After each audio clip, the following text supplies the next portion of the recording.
Halo, selamat malam semuanya. Kita bertemu lagi dalam pertemuan kita yang keempat. Kali ini kita akan mencoba berbicara tentang Sutra Yoga karya Patanjali. Ini beliau sendiri termasuk salah satu pemikir yang paling besar ya di India. Dan Sutra Yoga sendiri merupakan salah satu, boleh dibilang kitab akar dalam khazanah pemikiran India.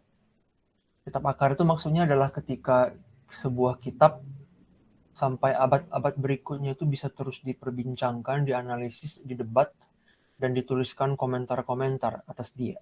Nah, jadi dalam status itulah kita mengatakan kitab ini kitab yang sangat menarik. Mungkin kita akan mulai dengan sedikit nge-review ya. Kemarin-kemarin kita udah menyinggung tentang bagaimana di dalam tradisi India itu konsepsi-konsepsi seperti karma dan samsara menjadi landasan bagi hampir semua aliran pemikiran di India. Kecuali mungkin Charvaka. Charvaka itu materialis, jadi dia nggak percaya sama yang metafisik. Nah, jadi materialisme itu mungkin paling tua kita temukan di India. Karena sebelum Masehi pun sudah ada materialisme di India. Tapi selain Charvaka, semua mazhab yang lain mengakui adanya konsep-konsep seperti yang kita udah bahas minggu lalu. Selain itu juga ada kemiripan konsepsi tentang proses psikologis dalam diri dan dalam hakikat manusia, yakni dalam istilah seperti samskara. Kita memaknainya dengan banyak cara ya. Samskara itu bisa dimaknai sebagai jejak kognitif, jejak memori, kecondongan mental, dan lain sebagainya.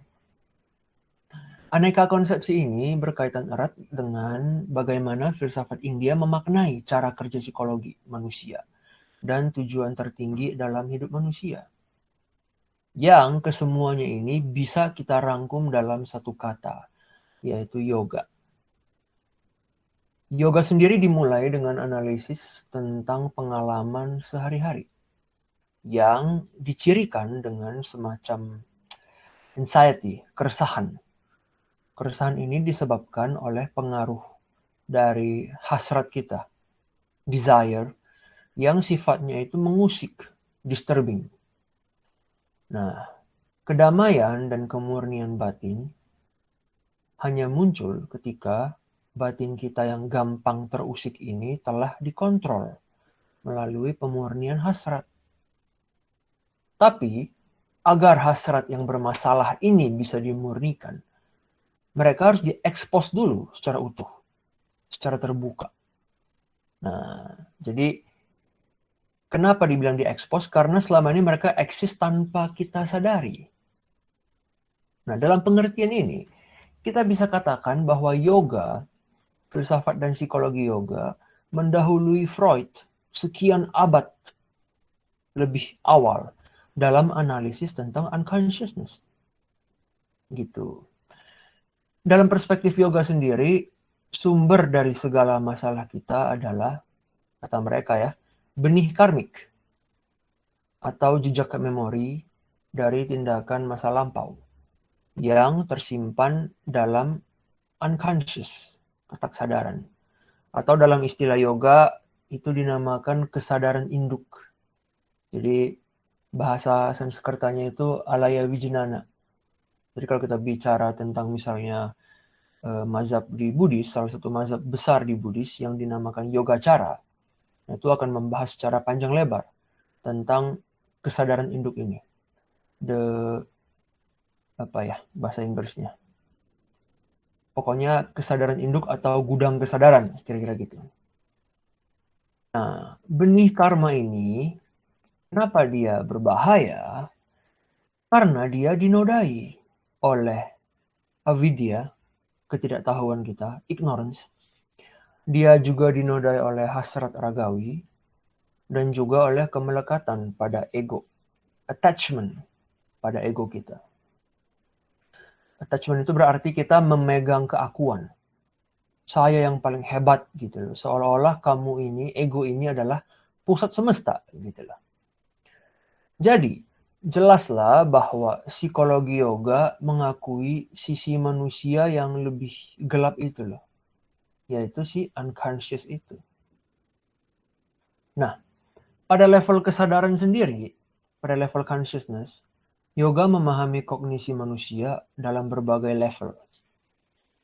Ada misalnya fungsi akal budi dalam memadukan dan mengordinasikan ya, fungsi koordinasi input-input dari kesan indrawi, dari samskara. Itu fungsi dari mind ya, akal budi kita. Dalam istilah behaviorisme misalnya di psikologi, ini bisa dirujuk sebagai fungsi-fungsi yang dipelajari, learned. Kalau kita tahu behaviorisme kan kita tahu apapun bisa dipelajari, asalkan dia tunduk pada proses pembiasaan.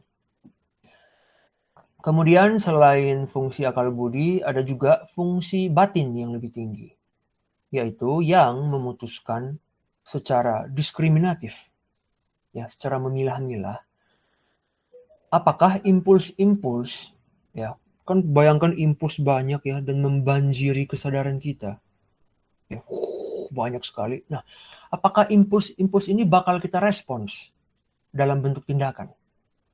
Saya pengen marah dan saya beneran marah. Nah, apakah saya harus meresponsnya seperti itu? Atau nggak perlu gitu loh. Jadi itu level atau fungsi yang lebih tinggi di level kesadaran. Nah, kapasitas diskriminatif ini, atau yang dalam bahasa Sanskertanya kita kenal sebagai budi. Jadi kata bud itu bisa menjadi budi, akal budi ya. Di bahasa Indonesia juga sama artinya. Juga bisa menjadi Buddha, the awakened one, dia yang telah sadar. Jadi budi dan Buddha itu sebenarnya dari satu kata, bud. Kira-kira gitu. Jadi Buddha itu bukan sosok yang goib atau metafisik, harfiahnya dia adalah orang yang telah sadar gitu loh. Menyadari dirinya secara utuh. Nah, si budi ini tidaklah kita pelajari. Dia bukan sesuatu yang learned, melainkan dia adalah aspek bawaan dari psyche kita, dari jiwa kita gitu ya, yang mampu menyibak hakikat sejati dari keberadaan kita. Ini terjadi ya, prosedurnya terjadi ketika melalui keputusan-keputusan yang diskriminatif itu kita ya dengan sadar menegasikan dan membabat habis hasrat-hasrat yang tercemar dari ketaksadaran kita itu sampai dia benar-benar dimurnikan. Dari apa? Dari anxiety itu. Anxiety yang sepanjang waktu ya, hari demi hari terus membuat kita terombang-ambing. Ya. Kadang pengen ini, kadang pengen itu, kadang takut ini, kadang gelisah karena itu. Nah, itu kita babat.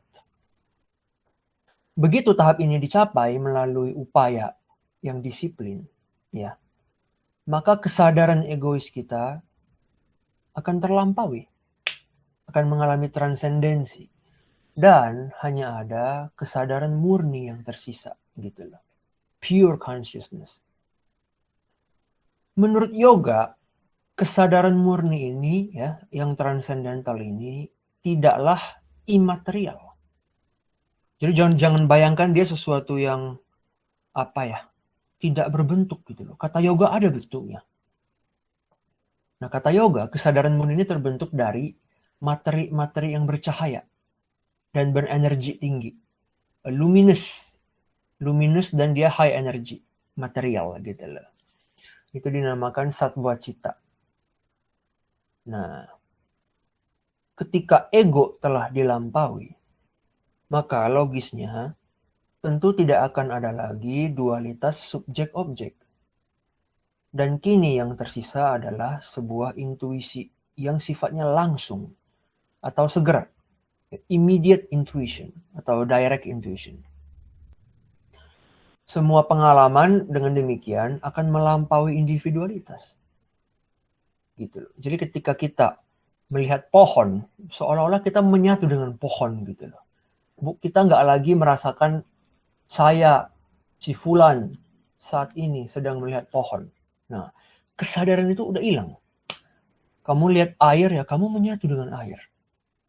Kira-kira gitu. Kesadaranmu itu loh. Bukan kamu jadi air, itu kan beda ya. Tapi dari segi awareness, consciousness-nya, kamu beneran merasakan pohon itu apa sih gitu loh. Nah, ini yang kita katakan kamu jadi maha tahu. Gitu loh. Pengetahuan kamu bukan pengetahuan yang faktual lagi, bukan pengetahuan yang perseptual lagi, tapi pengetahuan yang memang benar-benar as it is, pengetahuan yang sebagaimana adanya. Kira-kira gitu. Kalau dalam konteks Hinduisme, pelampauan ya atau cara mengatasi dualitas antara subjek dan objek itu merujuk pada sebuah subjek yang absolut yang dinamakan Brahman. Jadi dualisme bisa dilampaui katanya ketika kita telah menyatu dengan Brahman. Buddhisme sendiri, kalau nanti kita sempat membahasnya, Buddhisme akan bergerak ke arah yang sebaliknya, yaitu dengan menyangkal segala jenis subjektivitas. Jadi kalau di Hinduisme itu ada subjek absolut, ya.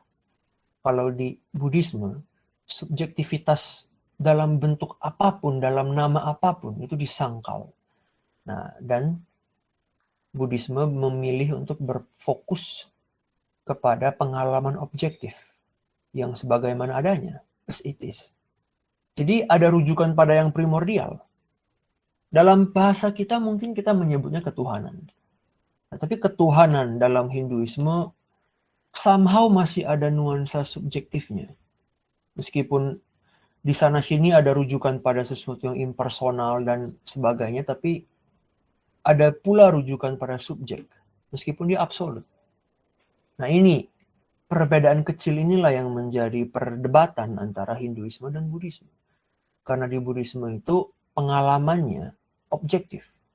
Jadi tidak ada subjek di sini ya. Jadi nirwana itu keadaan.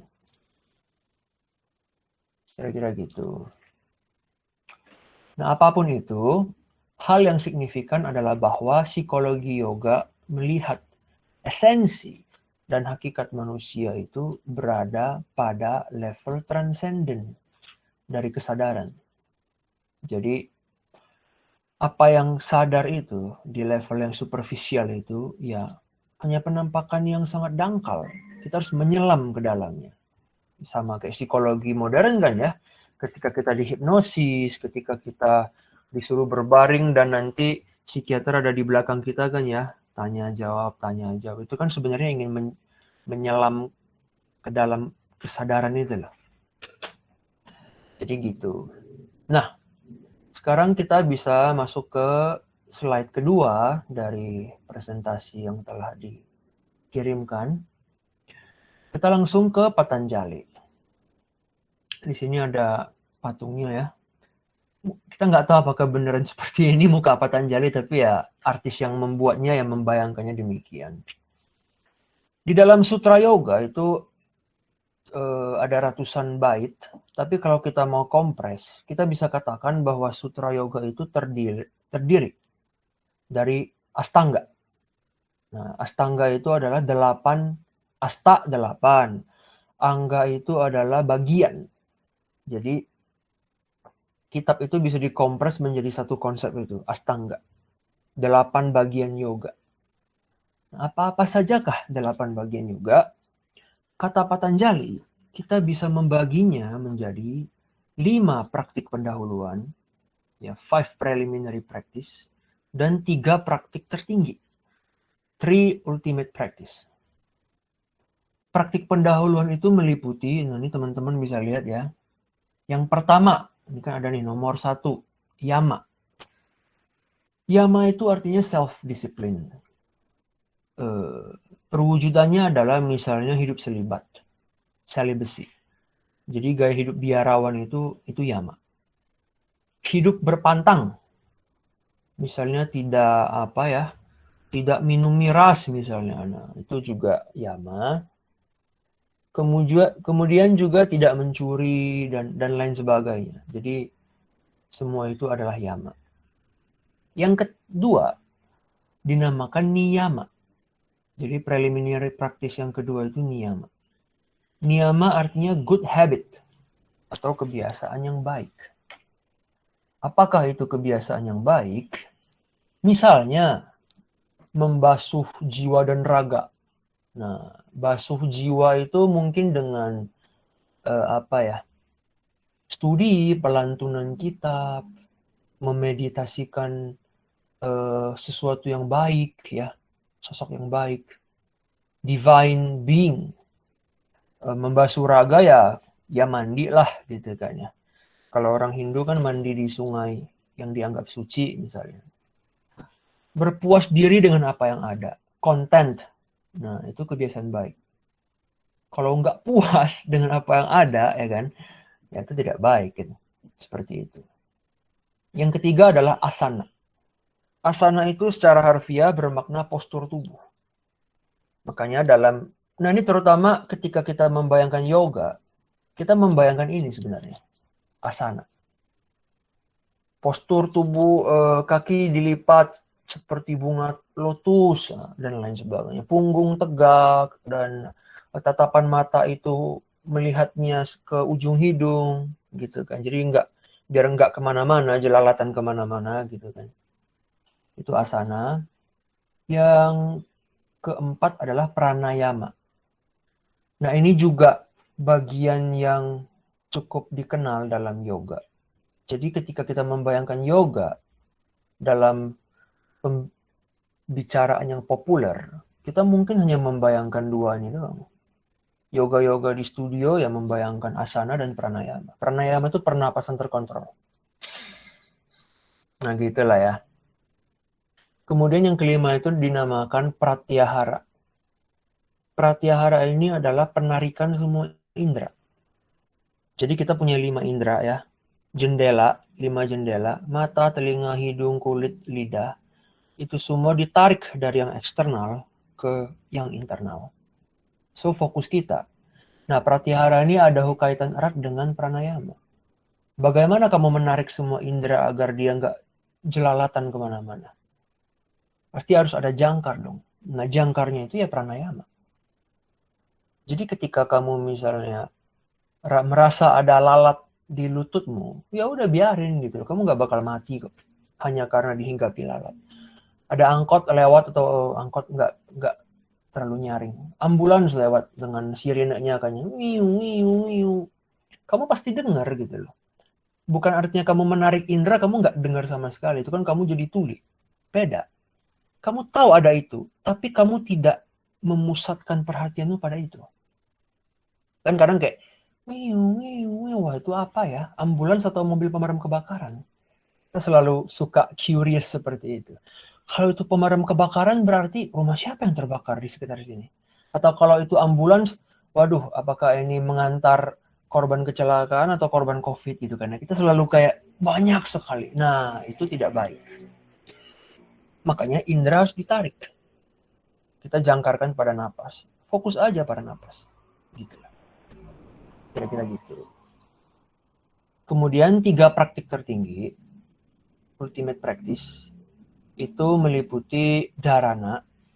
Nah, dharana itu dalam bahasa Inggrisnya kita bisa terjemahkan sebagai fixed concentration. Jadi konsentrasi yang terpusat. Dalam konteks ini, siswa, terutama yang pemula, itu dianjurkan untuk menghabiskan waktu sejenak ya, untuk memusatkan perhatiannya pada objek tertentu. Misalnya nih, kamu disuruh membayangkan Shiva, kamu disuruh membayangkan Krishna, atau misalnya huruf Om, yang Buddhis disuruh membayangkan Buddha misalnya. Nah, itu dharana. Seiring bertambahnya keahlian, ya, pengalaman dalam dharana ini, fokus bisa kita pusatkan untuk jangka waktu yang lebih lama. Sehingga dikotomi subjek-objek itu mulai lenyap dari persepsi. Nah, itu dinamakan dhyana.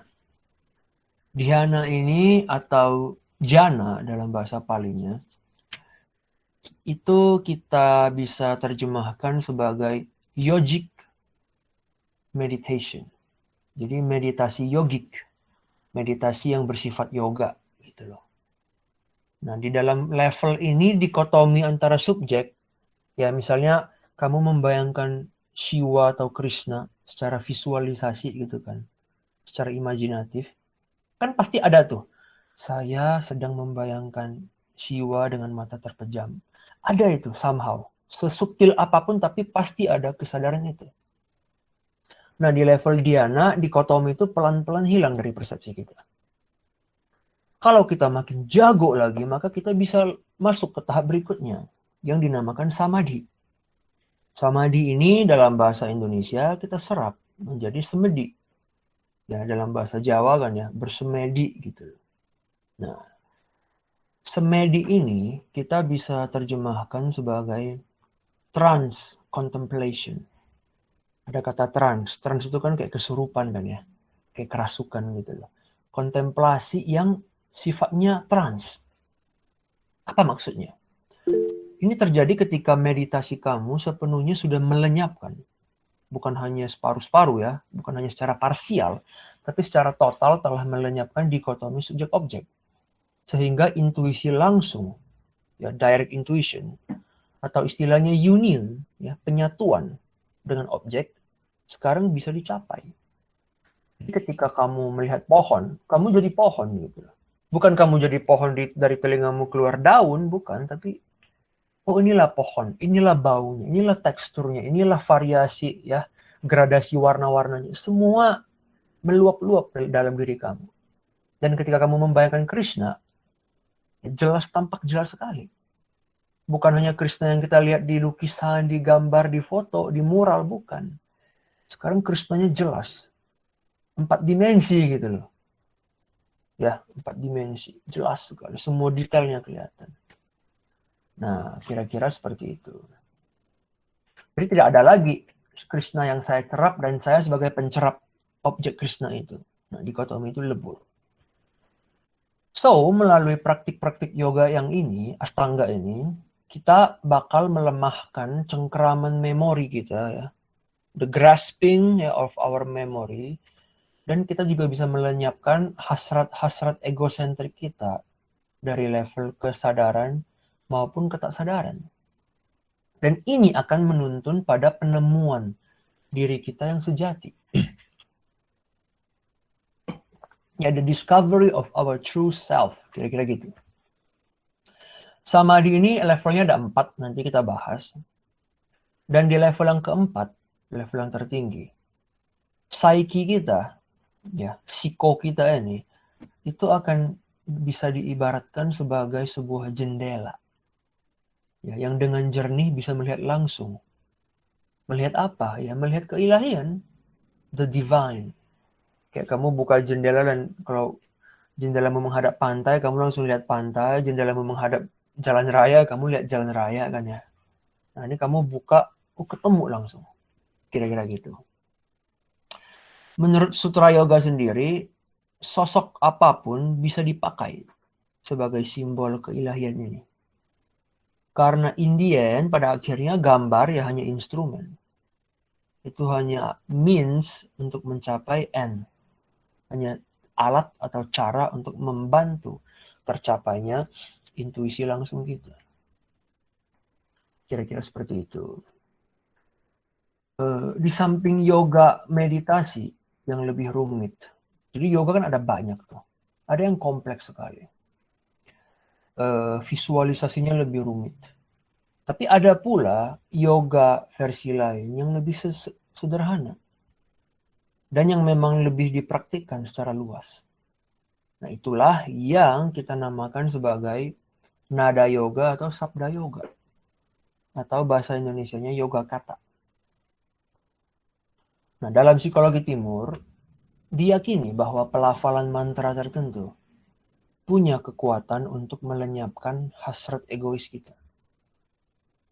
Dalam konteks ini, yoga kata mengandaikan, ya, mengasumsikan bahwa tulisan dalam kitab, ya, dan the divine, dua hal ini saling berkelindan. Jadi dengan kata lain, kata itu selalu dipenuhi, selalu diluapi oleh daya-daya ilahiyah. Dan ketika kata ini dimeditasikan, dengan dilafalkan berulang kali misalnya kan ya, bagi yang membaca om berarti om gitu. Maka dia akan mampu melenyapkan halangan-halangan dalam kesadaran kita. Singkat kata, dengan prosedur yang tepat, kata akan punya kekuatan untuk melenyapkan avidya, untuk menyibak dharma atau kebenaran, dan untuk meraih moksha atau nirwana itu. Nah, yoga katanya umum, jadi Hinduisme menganutnya, tradisi seperti Buddhism juga menganutnya. Ya umum dalam tradisi India.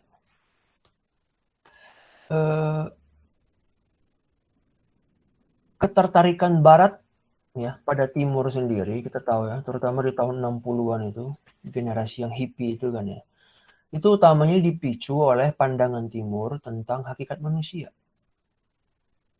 Jadi Timur itu punya cara memandang manusia yang lebih dalam gitu loh, ketimbang apa yang mereka selama ini terima di Barat. Makanya kita tahu kan ya, rocker-rocker seperti The Beatles kan sempat ke India. Terutama kan George Harrison kan ya, dia kecantol banget sama sama Ravi Shankar, sama beberapa tradisi India. Gitarisnya The Who juga, kalau bagi yang senang sama The Who, gitarisnya kan Pete Townshend ya, dia juga kecantol sama siapa namanya tuh, Meher Baba ya, juga nama guru dia. Dan masih banyak lagi.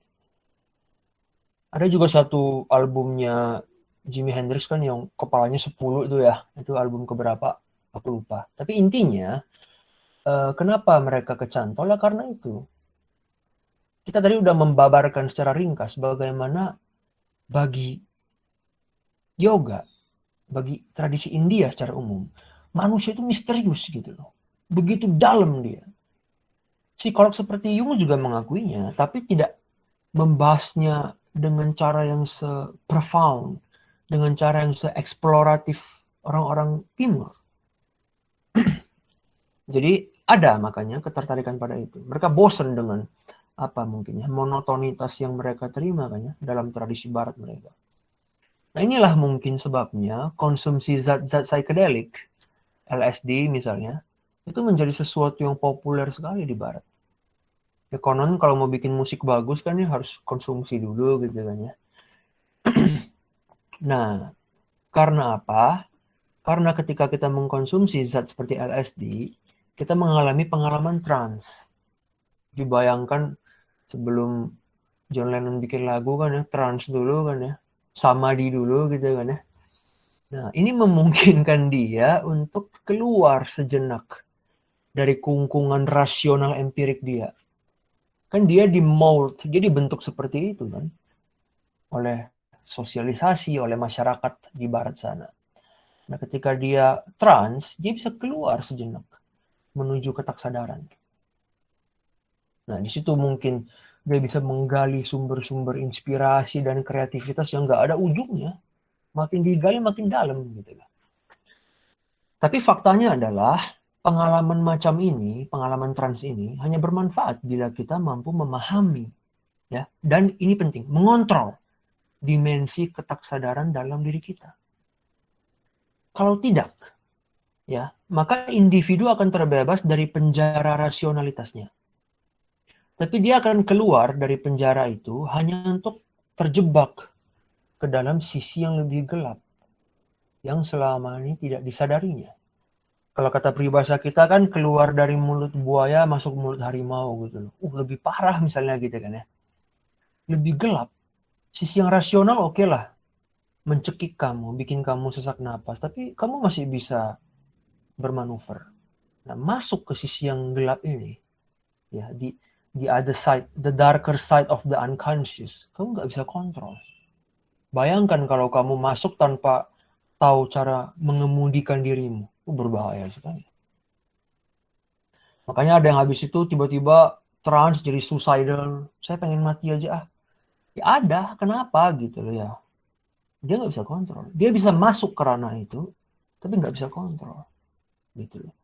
Ada yang misalnya nanti ke Amerika Latin gitu kayaknya konsumsi ayahuasca gitu loh. Dia lihat dukun-dukun di Amazon bisa kan, dia pun mau coba gitu kan. Ya dukunnya bisa lah, itu memang cara hidup dia, budaya dia. Lah kamu dari barat sono gitu kan ya, mau menjiplak plek-plek, tentu kamu akan mengalami efek-efek yang tidak diniatkan. Kira-kira gitu. Kemudian kita bisa bayangkan juga ya, jargon-jargon khas timur seperti semua adalah satu. All is one is all. Nah itu kalau salah memaknainya, kita bisa jadi nihilis. Oh berarti cinta sama dengan benci. Berarti hidup sama dengan mati. Gitu. Mati sama dengan hidup. Ya udah saya mati aja deh. Atau bunuh orang nggak ada konsekuensinya. Karena toh mati sama dengan hidup. Dan bisa salah paham seperti itu. Nah itu memang terjadi kan ya. Jadi dimensi dalam ketimuran itu mendalam, tapi harus dipelajari. Nggak boleh kita terima doang versi enaknya gitu lah. Versi dia yang lebih superficial. Kira-kira gitu. So, kita bayangkan kalau misalnya ya, bila yoga katakanlah boleh melontarkan kritik pada dunia modern. Mungkin kritiknya itu kira-kira akan berbunyi seperti ini. Jika yang transenden tidak dipandang sebagai tujuan tertinggi, ya, maka umat manusia tak akan ada bedanya dengan substansi yang yang mentah gitu, yang bisa dimanipulasi untuk kepentingan egois. Itu dalam filsafat, kamu selalu harus soteriologi kamu itu selalu harus yang transenden. Kalau enggak ya kamu akan gampang dimanipulasi oleh kepentingan-kepentingan yang egois. Makanya transendensi itu sesuatu yang sangat dominan sekali dalam filsafat timur. Dalam filsafat barat kan ada, tapi ya tidak gimana-gimana. Nah, karena apa? Karena bagi yoga, apa yang mentah dari diri kita, apa yang superficial itu, harus dikontrol terlebih dulu sebelum kita diizinkan untuk memegang kontrol, kendali atas sains dan teknologi. Kalau tidak, aneka inovasi hanya akan memperbudak kita dalam pemuasan nafsu yang tidak mengenal ujung. Nah, ini kan akhirnya menjawab nih. Orang bilang teknologi itu baik atau buruk. Orang bilang Robert Oppenheimer itu baik apa buruk? Oh dia buruk, dia yang bikin bom atom. Gara-gara dia ada ya segala macam nestapa dunia kan ya. Karena dari atom lu bisa bikin nuklir, dan sekarang ya siapalah salah pencet gitu ya, Donald Trump salah pencet, bumi terbelah dua. Terus kita bayangkan apakah teknologi tak baik? Nah, tapi kalau nggak baik, salah juga. Karena kalau nggak ada teknologi, kita nggak bisa bertemu sekarang di dunia virtual ini. Google Meet ini kan teknologi gitu loh. Jadi baik apa enggak? Nah, sekali lagi kita nggak boleh hitam putih seperti itu. Dia dalam dirinya netral. Cuman kemajuan dia, progres perkembangan dia lebih cepat daripada kemampuan kita untuk mendisiplinkan, untuk mengontrol diri kita. Gitu loh. Jadi kalau dia bisa dibilang sebagai fondasi atau sumber kebahagiaan si teknologi itu, ya sangat bisa. Tentu saja. Tapi kan kemudian kita sendirinya yang tidak cukup siap gitu loh. Makanya kadang-kadang kan guru-guru atau dosen-dosen suka bilang ya, zaman sekarang kalian enak, zaman saya dulu saya harus menggali-gali perpustakaan. Ya mau bikin skripsi aja harus mengobok-obok perpustakaan, harus angkatin buku berapa kilo, berapa tumpuk gitu karena kesana kemari gitu, semua serba manual gitu kan ya, pakai mesin tik gitu loh. Zaman kalian enak, kalian mesti apa? Kalian mesti bersyukur gitu loh. Tapi salah sebenarnya, nggak terlalu tepat. Karena apa? Teknologi ini kan satu koin dengan dua sisi. Kadang-kadang saya pribadi merasa dosen dan guru saya itu hanya menyoroti satu sisi. Dan lupa pada sisi yang lain, yaitu godaannya itu loh. Oke lah di Google, di Wikipedia ada segala macam informasi. Bisa di cross check kapan saja gitu. Tapi di dalam dunia yang sama ya, dengan touch keyboard yang sama, dengan jari yang sama, saya juga bisa mengetik apa situs bokep, situs judi gitu loh. Saya bisa mengetik YouTube gitu kan. YouTube ada ilmu di sana ya ada. segala macam do it yourself ada di sana. Mau bikin kue, pastry segala macam bisa. Mau bikin origami ikebana semua ada kok tutorialnya gratis. Tapi juga kamu bisa nonton bola, kamu bisa nonton konser musik, kamu bisa nonton apapun. Nah, YouTube-nya sendiri kan tidak benar-benar menuntun kamu. Dia hanya membaca kebiasaan kamu kan. Kalau kamu sering buka channel bola, dia akan mengiklankan channel itu. Oke lah, di sisi itu dia quote unquote salah. Tapi kan kamu yang duluan mulai. Kamu yang bikin dia menghimpun data tentang pola kebiasaan kamu. Maka dia kan ya namanya produk kapitalis kan ya. Dia akan menawarkan apa yang memang dia pikir hobi kamu dong. Coba kamu lebih sering buka situs-situs yang apa ya, berpengetahuan gitu ya. Net Geo misalnya kan kamu senang sama alam, senang sama apa mineralogi apa atau oceanografi, mungkin kamu akan ditawarin video-video sejenis. Kamu senang melihat gunung api di seluruh dunia ya, vulkanologi misalnya kan. Kan baik. Nah, gitu loh. Jadi mungkin itu kritik yoga ya. Kalau yoga boleh mengkritik ya. Kita ini mentah gitu loh. Batin kita ini, kecondongan mental kita ini mentah. Dan batin yang mentah ini malah disodorkan gitu loh. Sama sesuatu yang terlalu powerful untuk dia kontrol. Kira-kira gitu.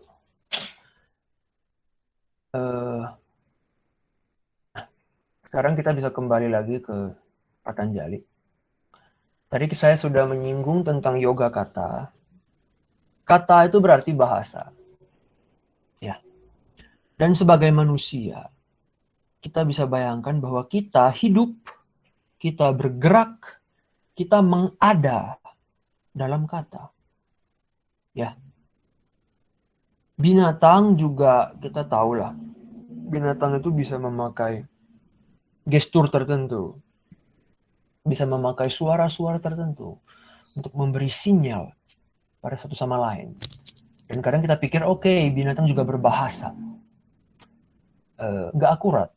Karena tampaknya sih memang hanya umat manusia yang punya kemampuan untuk berpikir, untuk bicara, dan sekaligus sadar akan apa yang dia pikirkan dan bicarakan.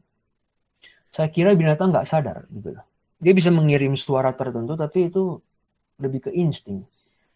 Dia nggak punya refleksi untuk saya sedang mengirimkan suara ini kepada pasangan saya. Harusnya nggak ada. Nah, Aristotle sendiri merumuskan konsepsi tentang manusia sebagai makhluk yang memiliki bahasa. Logos kan juga bisa kita artikan sebagai bahasa ya. Jadi makhluk yang punya logos. Bahkan untuk mengkritik ya dan untuk menegasikan bahasa sekalipun, ya kita tetap butuh bahasa kan seperti itu ya. Jadi tidak mungkin manusia itu tanpa bahasa. Our being itu ya berjangkar pada pemakaian kata-kata.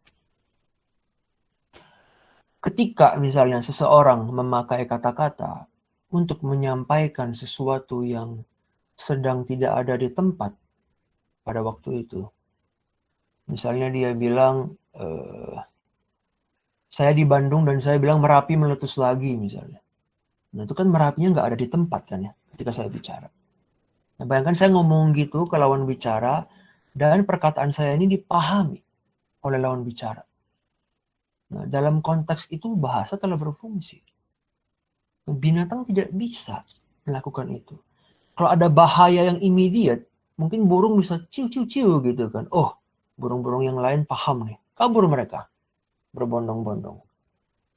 Nah, tapi dia nggak bisa pakai buat merujuk ke sesuatu yang tidak sedang terjadi pada present moment. Dia nggak bisa bilang misalnya apa ciu-ciu-ciu gitu kan ya. Tapi maksud dia itu adalah tahu nggak setahun yang lalu ada kebakaran hutan loh. Dia nggak bisa ngomong gitu kepada teman-teman dia. Dia hanya bisa menyampaikan entah dengan gestur, entah dengan suara, apa yang memang dia tahu sedang terjadi. Gitu. Bentar lagi terjadi gitu. Nah, dalam konteks saya ngomong Merapi meletus kan berarti bahasa berfungsi.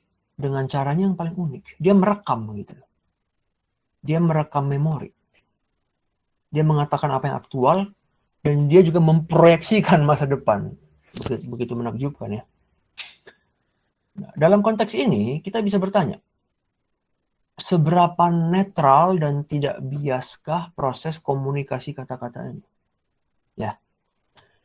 Kenapa saya tanyakan seperti itu? Karena gini, dalam pemikiran modern, misalnya dalam feminisme, dalam strukturalisme, dalam post-strukturalisme, kita tahu bahwa kata itu, pemakaian kata, dimaknai sebagai sebuah sistem ya. Katakan secara umum ya, itu sistem yang membebani kesadaran kita. Nah, jadi power ada dalam bahasa gitu lah. Kalau Foucault mungkin akan ngomong seperti itu ya. Beberapa pemikir dari aliran itu. Nah, dalam pengertian ini, bahasa dilihat, dipandang sebagai punya kekuatan tertentu. Yaitu to conceal, menyamarkan, atau to reveal, untuk menyibak. Dia punya power itu. Nah, aspek penyamaran dan penyibakan ini diakui dalam spekulasi pemikir India. Ya, itu dari abad-abad yang lampau sebelum Masehi. Coba teman-teman bayangkan. Sudah diakui. Kita tahu studi linguistik yang agak proper itu dimulai dari Ferdinand de Saussure gitu-gitu kan ya. Ketika pemikir post-strukturalisme muncul ya, bahasa makin rumit. Ada pemikir seperti Chomsky misalnya. Tapi sebelum buyut mereka lahir pun ya, orang India sudah membicarakan tentang potensi penyamaran dan penyibakan dari bahasa. Bahkan faktanya, divisi pemikiran India. Jadi ada pemikiran India, ya. Kalau ini pemikiran mau kita bagi kategorinya, kita bisa bagi menjadi dua doang. Ortodoks atau astika dan non-ortodoks atau nastika. Nah, kenapa dibilang ortodoks? Mereka pro sama Veda, Holy Scripture. Yang non-ortodoks, mereka tidak menyematkan legitimasi pada Veda. Kesimpulannya apa? Ya, bahasa kan ya. Di dalam Veda kan ada bahasa. Bagi yang ortodoks atau astika, bahasa dalam Veda itu ya baik, segala macam lah. Mereka pro. Ada yang kontra. Bahasa ya bahasa gitu. Apa sih? Nah, itu dinamakan kubu non-ortodoks. Tapi kan divisi ini saja sudah menyiratkan bahwa orang India sejak zaman paling awal sudah bergelut pada isu bahasa. Kira-kira gitu. Jadi titik fokus mereka, cabang aliran pemikiran berbeda-beda, tapi titik fokusnya itu sama. Pertanyaan yang mereka ajukan cuma satu, yaitu bagaimana kata-kata dalam pemakaiannya yang sehari-hari, ya, dan dalam kitab suci itu menyamarkan, dan bagaimana dia bisa menyibak realitas. Gitu loh.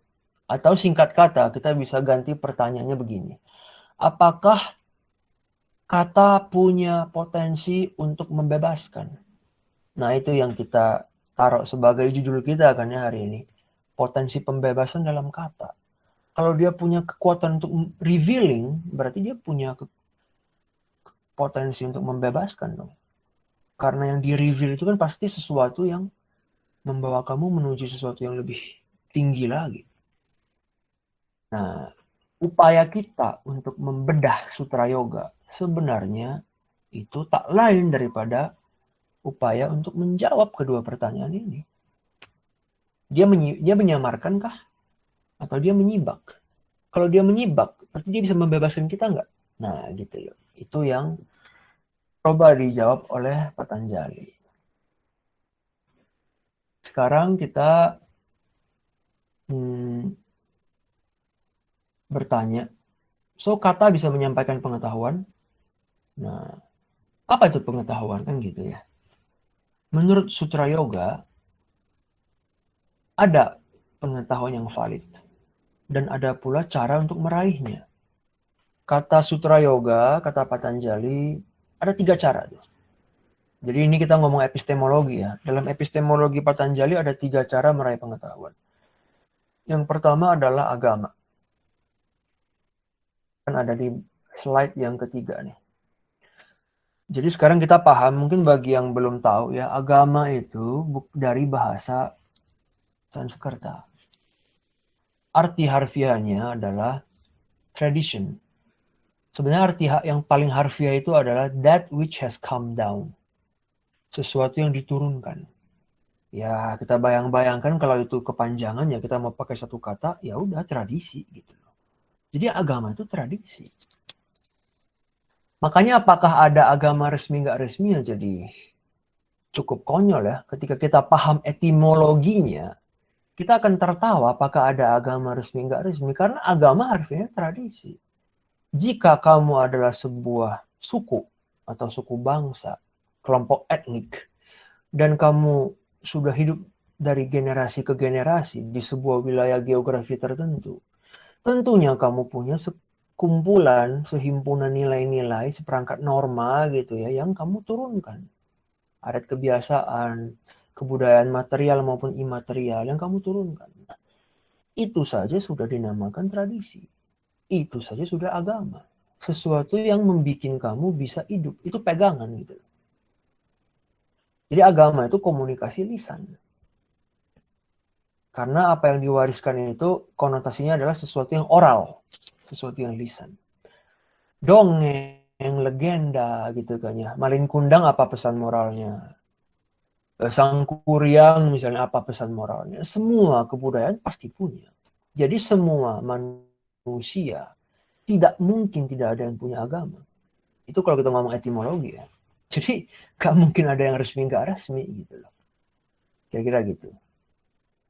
Jadi agama di sini bukan agama dalam pengertian sempit kita di Indonesia, tapi agama dalam pengertian komunikasi lisan.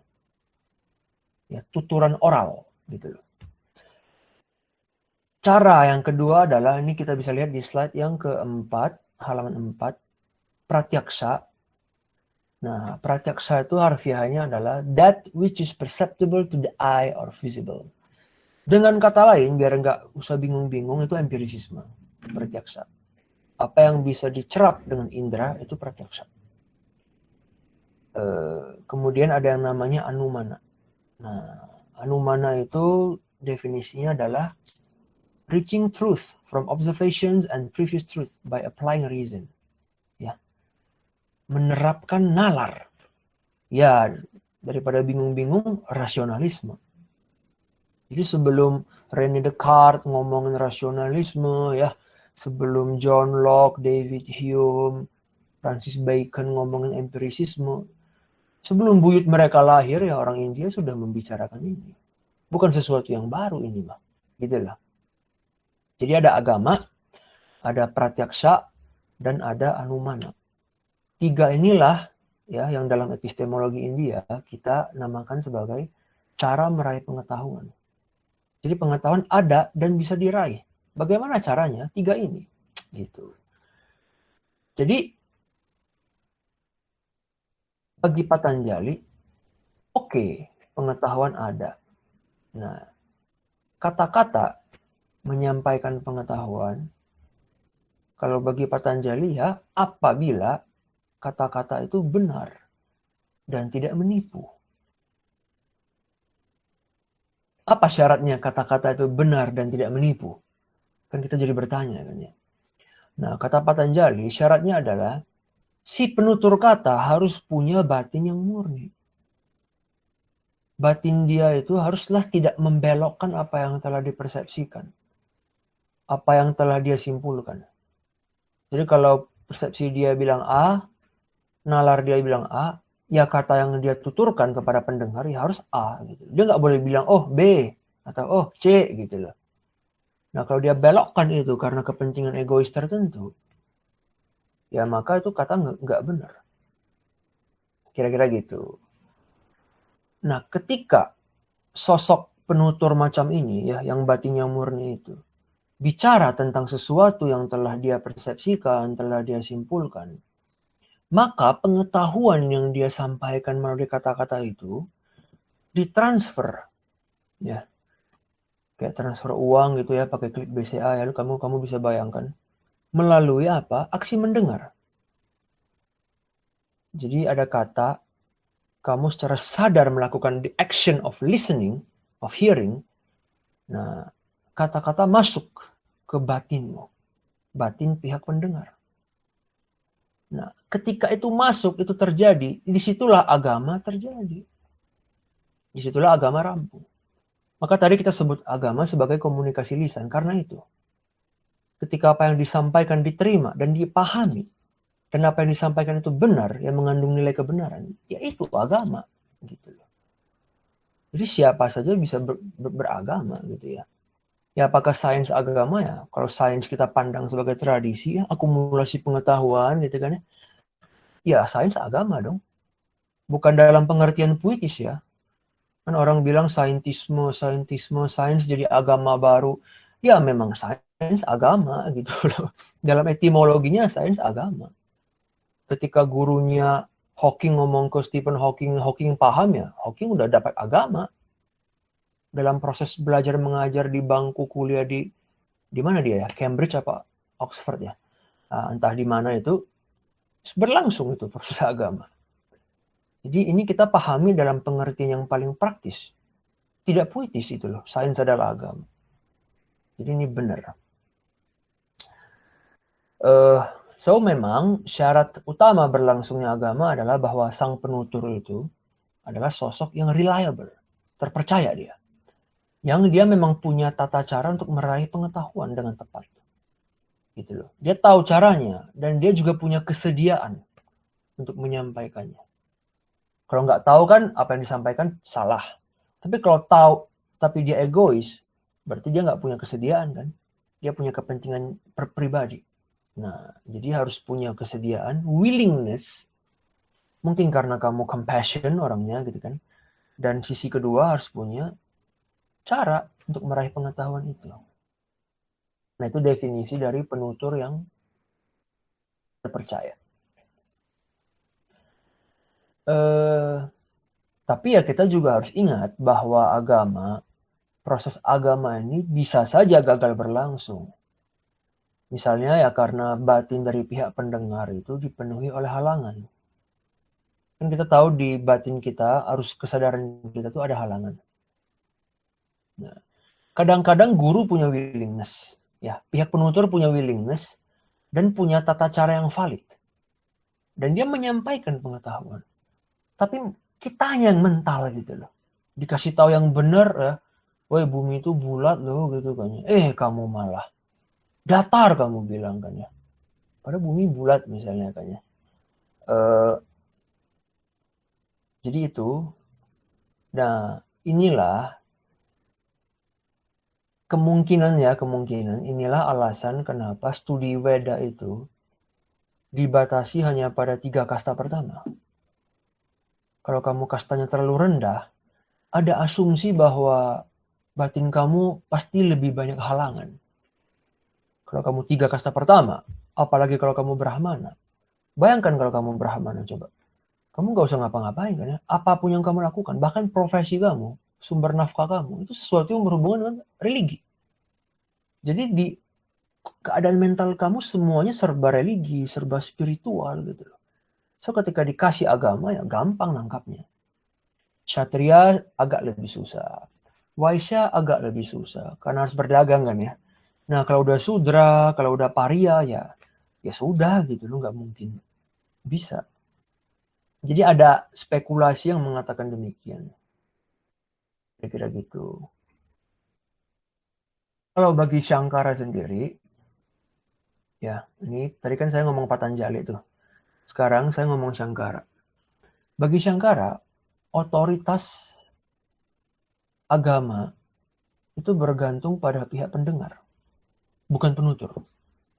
Nah, jadi dia beda sama argumen pertama. Tadi kan kita lebih fokus pada penutur. Kalau Shankara, dia lebih fokus pada pihak pendengar. Jadi, menurut dia, bagi pihak pendengar, kualitas atau otoritas ya dari pengetahuan itu tidak berasal dari pratyaksa atau anumana. Karena semua kognisi ini berlangsung di batin pihak penutur. Iyalah, kamu dikasih sesuatu. Kan kamu tidak menerimanya dengan pratyaksa atau anumana. Si sesuatu ini sudah diproses oleh pratyaksa dan anumana, tapi milik si penutur. Nah, hasil prosesan itu yang dikasih ke kamu. Kamu tinggal terima, kata Sankara. Jadi bagi pihak pendengar, otoritas itu terletak pada keterpercayaan, reliability-nya dari si pihak penutur. Jadi otoritas memasuki agama ya dari pihak pendengar. Nah, pendengar ini harus menerima pengetahuan pihak penutur, terus menerimanya sebagai, oh ya ini otoritatif nih. Oh ya ini mantul nih gitu loh. Dia harus punya kepercayaan seperti itu. Karena dia sendiri belum punya pengalaman langsung terkait pratyaksa dan anumana. Jadi diasumsikan benar sampai terbukti salah. Nah, ini kan juga menarik. Gitu loh. Menarik kan ya? Tidak disangkal gitu loh. Tidak, ini apaan? Salah ini. Kan ada yang seperti itu. Apa istilah kita zaman sekarang? Ngegas gitu loh. Dikasih tahu ya kan ya. Enggak gitu loh.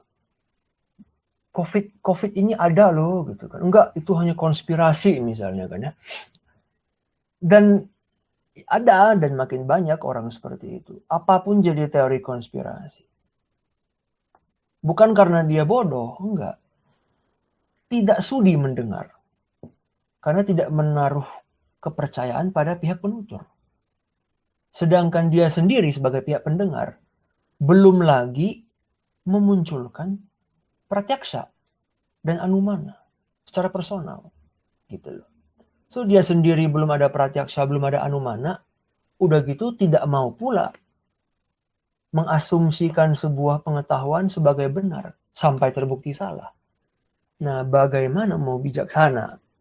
Kan gitu kata Sankara. Jadi fokus si Sankara ini lebih ke pihak pendengar. Kamu harus percaya. Tadi di argumen pertama kita fokus pada pihak penutur. Penuturnya harus tokcer gitu loh. Dia harus punya pratyaksa, anumana, dan kesediaan. Nah, itu sedikit debat sana sini lah, sedikit tukar pikiran antar filsuf. Kemudian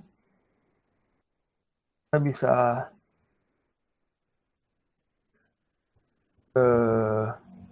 isu yang berikutnya. Bagaimana caranya kata-kata dalam Veda ya dituturkan oleh para resi dan orang suci.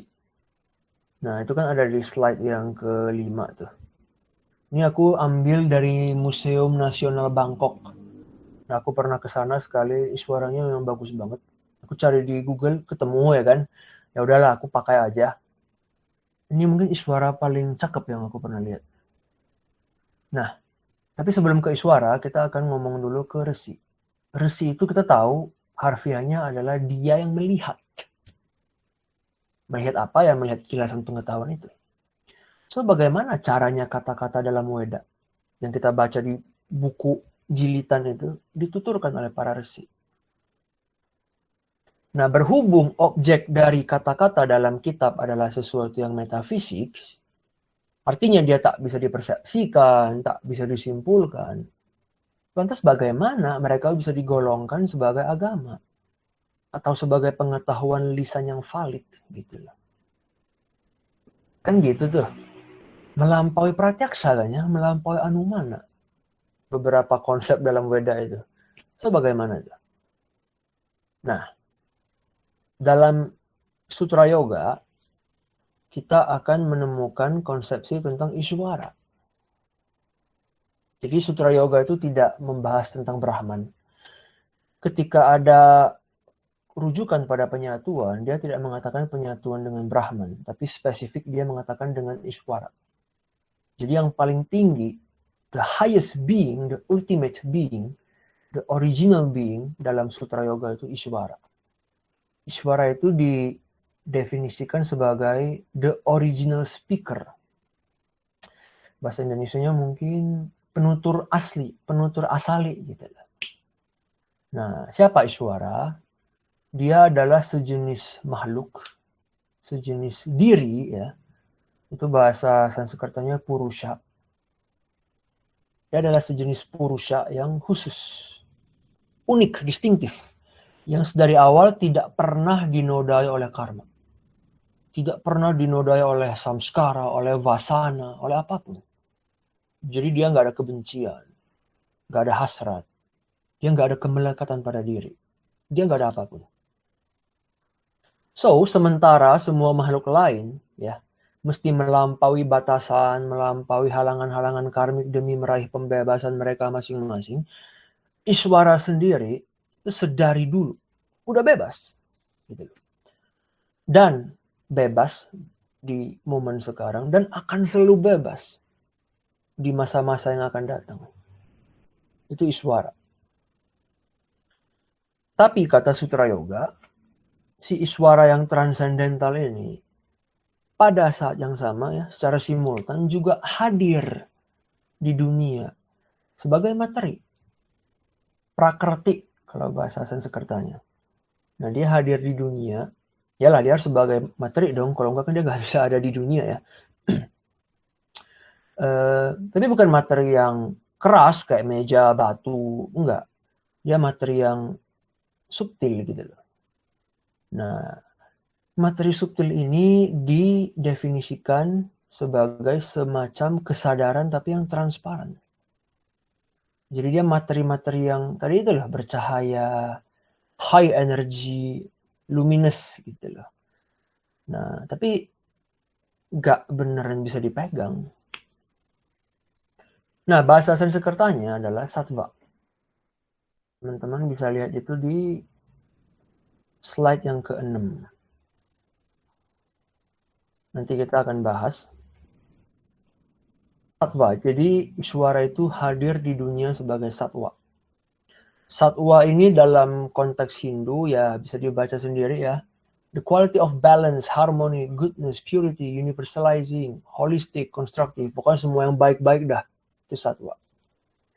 Kalau di dalam konteks Buddhis, sattva itu diartikan sebagai makhluk. Nah, saya belum paham kenapa adjektiva dalam Hindu ini ketika ditransfer ke Buddhis jadi sattva. Tapi ya sattva sebagai makhluk ini yang kita serap ke dalam bahasa Indonesia. Makanya kita ada istilah seperti suaka marga satwa gitu lah. Satwa, makhluk. Nah, kira-kira gitu ya. Nah, dalam wujudnya sebagai satwa inilah Ishwara berperan. Kata Sutra Yoga ya. Berperan sebagai akal budi dalam dunia. Jadi dia adalah world's mind gitu loh.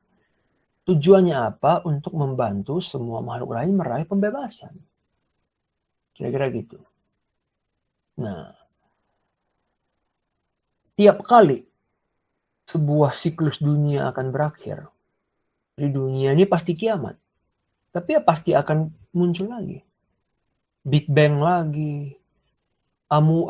Makhluk bersel satu muncul lagi. Makhluk-makhluk di air muncul lagi, yang di air nanti melata keluar ke darat jadi amfibi, amfibi jadi entah reptil, reptil jadi mamalia, mamalia jadi manusia, manusia nanti mungkin merusak alam lagi dan ya oke kiamat lagi. Nah, siklus baru lagi. Itu kan kata orang India ya. So tiap kali sebuah siklus dunia berakhir, Ishwara akan berpikir nih. Ini kata seorang filsuf.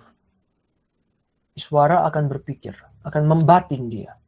Sebentar lagi saya harus kembali mengambil wujud sebagai kesadaran transparan agar saya bisa terus membantu dunia. Nah, karena dia membatin seperti itu, maka pemikiran ini akan memunculkan jejak memori. Samskara kan ya. Nah, jejak memori inilah yang menyebabkan Ishwara mengambil wujud yang demikian sebagai si original speaker itu. Pada tiap permulaan siklus dunia yang baru. Jadi kalau kata si pemikir ini ya, namanya Vachaspati Mishra, Dia bilang gini, bayangkanlah Iswara itu sebagai seseorang yang berpikir kayak gini. Ini udah malam ya, udah jam 11.30 misalnya kan. Dia mikir gini, besok aku akan bangun pagi. Terus dia tidur, terus dia esok pagi beneran bangun. Nah itu Iswara. Jadi perenungan dia itu menghasilkan jejak memori. Bukan memori yang tercemar, tapi memori yang murni. Karena untuk membantu semua makhluk. Jadi besok saya ingin bangun. Nah, pas dia momen tidur itu, ibaratkan itu momen dunia kiamat. Dia bangun lagi, ibaratkan dunia itu sudah terbentuk lagi. Dan dia muncul lagi. Kira-kira gitu. Fungsi kemunculan dia sebagai satwa ya jelas untuk membeberkan kitab suci. Untuk menurunkan kitab suci. Jadi Weda itu kalau kata Patanjali asalnya dari si Iswara. Kira-kira seperti itu. Jadi apa bukti kitab suci itu suci? Ya karena dia dari Iswara. Apa bukti Iswara ada? Ya karena ada kitab suci. Makanya kemarin saya bilang argumennya agak tautologis, tapi ya kita nggak membahas itulah ya. Tapi intinya Veda itu adalah penjelmaan yang konkret, bukti konkret bahwa Iswara itu ada sebagai satwa di dunia. Kira-kira begitu. Jadi karena dia penjelmaan dari Iswara, maka nggak mungkin kamu sangkal. Nggak mungkin kamu menyainginya.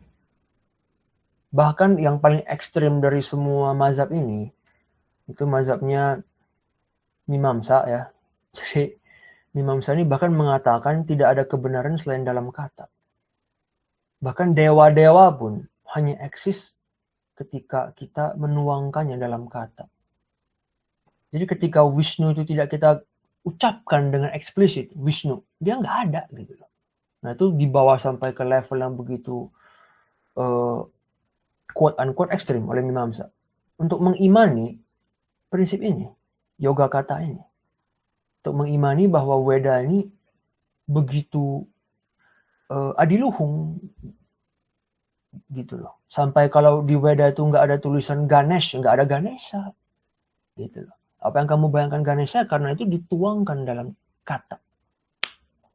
Itu kata Mimamsa. Beberapa mazhab yang lain tidak seradikal itu gitu ya. Tapi nanti kita akan bahas lah kalau sempat. Itu tidak terlalu relevan dalam pembahasan kita yang sekarang. Jadi Iswara itu maha tahu. Iyalah karena dia original speaker kan ya. Sebelum dia bertutur tidak ada tuturan, tidak ada bahasa. Jadi ya pasti dia maha tahu dong. Jadi tidak seperti batin kita ya, yang dihalangi oleh ketumpulan. Nah ini kan ada nih di slide yang ke-6 ini kan ya. Tamas. Tamas itu ketumpulan. Quality of imbalance, disorder, chaos, anxiety, impure.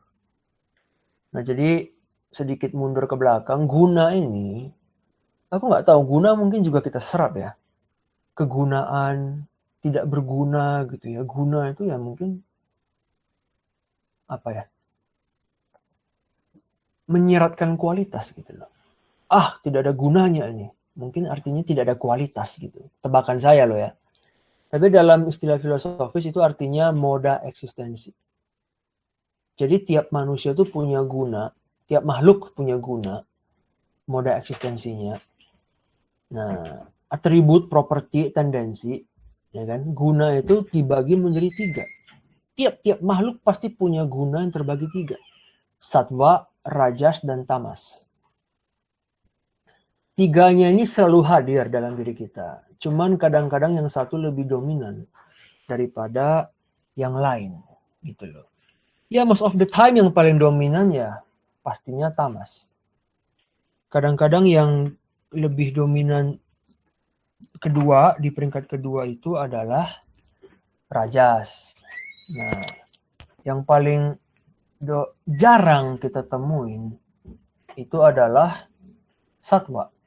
Tapi kalau kita bisa menyatu dengan Iswara ya kita punya satwa, kira-kira gitu.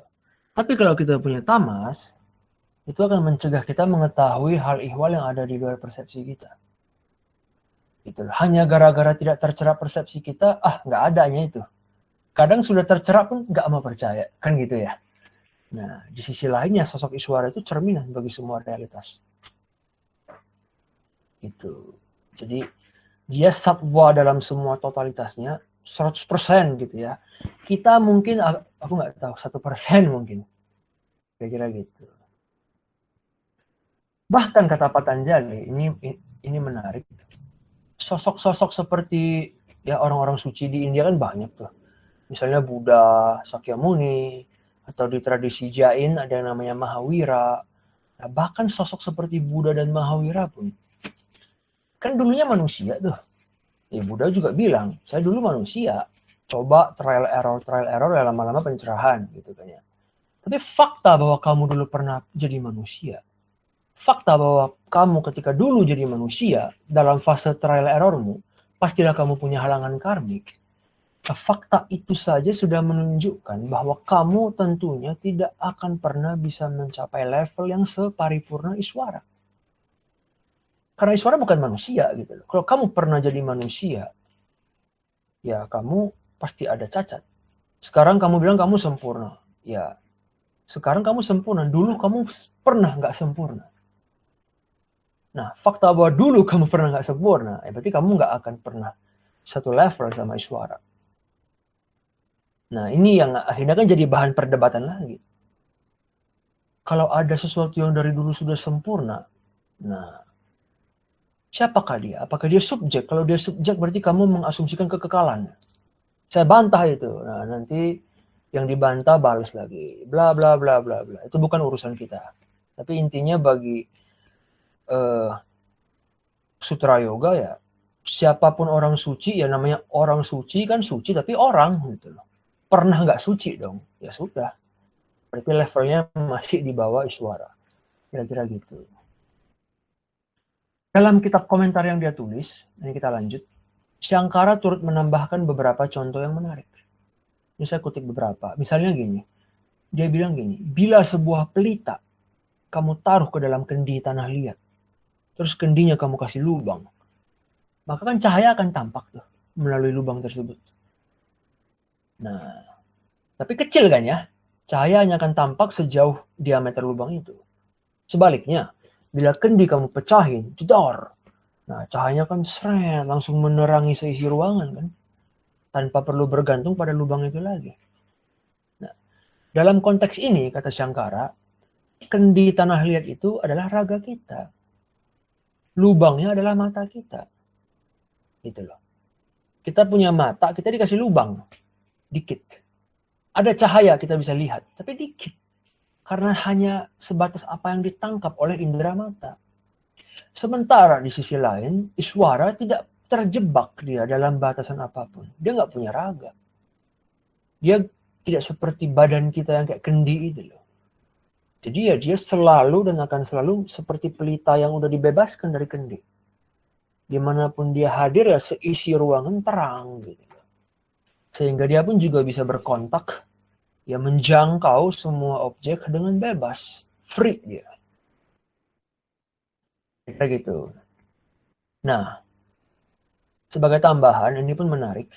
Dalam komentar yang sama, Shankara menjelaskan bahwa frasa, kan tadi saya bilang tuh, original speaker. Frasa ini, ya penutur asali gitu ya, katanya tidak boleh menuntun kita untuk menyimpulkan bahwa Iswara itu adalah sebuah titik atau sebuah kondisi awal yang absolut. Gitu. Kan tadi gini loh, kalau kamu membayangkan dia original speaker, original berarti titik awal. Akan didebat sama lawan, berarti dunia punya awal dong. Berarti dunia bukan samsara dong. Nah, udah kamu kebakaran jenggot. Maka Shankara harus menjelaskan, dia original speaker, tapi dia bukan original point. Gitu. Bukan sebelum ada dia nggak ada apa-apa di dunia ini. Nah, kata Shankara gini, frasa original dalam konteks ini lebih mencerminkan fakta bahwa Iswara itu tidak dibatasi oleh ruang dan waktu. Dia nggak terkurung oleh itu. Jadi Iswara itu selalu ada di sini, ada di sana, gitu kan? Ada di dunia ini, ada di mana-mana. Kira-kira gitu. Jadi ini untuk menyanggah argumen dari lawan. Kalau original maka ada titik awal. Maka dunia ini tidak sirkuler tapi linier. Nah, dibalaslah sama Sankara. Bukan maksud saya menyeratkan sebuah titik atau kondisi awal. Gitu loh. Maksud saya original adalah dia tidak terkurung oleh ruang dan waktu. Kira-kira gitu. Nah, tadi kan kita udah bilang tuh, Iswara itu original. Selalu ada. Dari Iswara muncul Weda kan ya. Maka Weda juga selalu ada dong. Gitu loh. So, untuk menjawab pertanyaan, apakah kata-kata, ya, kalimat-kalimat dalam Weda mampu menuntun kita meraih pembebasan? Jawabannya, kalau kata Patanjali, ya pasti mampu. Karena dia selalu ada. Ini kebenaran yang selalu ada. Gitu. Dari dulu udah ada. Nanti dunia ini kiamat ya, gara-gara perang nuklir, kelak ya ada lagi. Sama kebenarannya. Persis kata-katanya. Gitu loh. Jadi, kira-kira gitu. So, apakah kata bisa menyibak? Sangat bisa. Nah, melalui tubuh, ucapan, melalui pikiran kita, ya yang kita baktikan kepada Iswara, maka bisa itu pembebasan kita raih. Tapi technically gimana caranya? Kan kita bertanya tuh, oke sekarang saya ingin berbakti sama Iswara, tubuh, pikiran, ucapan saya. Caranya bagaimana? Nah ada yang gampang, ada yang susah. Cara gampang yang tadi itu, yoga kata. Apa kata yang menjadi simbolisasi Iswara?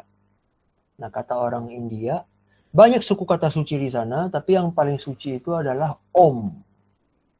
Itulah yang kita bisa lihat di halaman ke-7. Om, ini kan gampang nih cara menulisnya. The essence of the ultimate reality. Consciousness, Atman yang sejati. Nah, di halaman ke-8, saya akan kasih tuh beberapa kutipan untuk menjelaskan Om. Ini dalam nyanyiannya Kabir. Kabir itu penyair sufi ya. Penyair sufi di India. Ini diterjemahkan oleh Tagore. This is the ultimate word. Ini merujuk ke Om ya. Nah, can any express its marvelous savor? He who has savored it once, he knows what joy it can give. Kabir says, nah kalau saya baca Kabir sih dia memang gak pernah merujuk ke dirinya sebagai saya atau aku. Dia selalu merujuk ke dirinya sebagai pihak ketiga. Saya pun gak paham kenapa seperti itu. Jadi Kabir mengatakan gitu ya. Si Kabir ini menulis, Kabir berkata, knowing it, the ignorant man becomes wise, and the wise man becomes speechless and silent. Nah, yang nggak tahu jadi bijak. Yang bijak, saking dia jadi makin tambah bijaknya, jadi bungkam dia. Speechless. Karena tak bisa dituangkan lagi dengan kata-kata. Ya kalau mau dituangkan ya Om itu aja cukup. Om gitu. Di slide ke-9, ini saya kutip dari Upanishad. Upanishad itu bukan satu kitab tunggal ya, dia ada banyak porsinya. Ini saya kutip beberapa. Dari Taittiriya Upanishad misalnya, he who utters Om with the intention, I shall attain Brahman, does verily attain Brahman. Kalau kita malah menuturkan Om dengan niat, saya ingin mencapai Brahman, pasti tercapai. Kata Taittiriya Upanishad. Kata Mandukya Upanishad, the self is of the nature of the syllable Om. Nah, diri itu hakikatnya Om.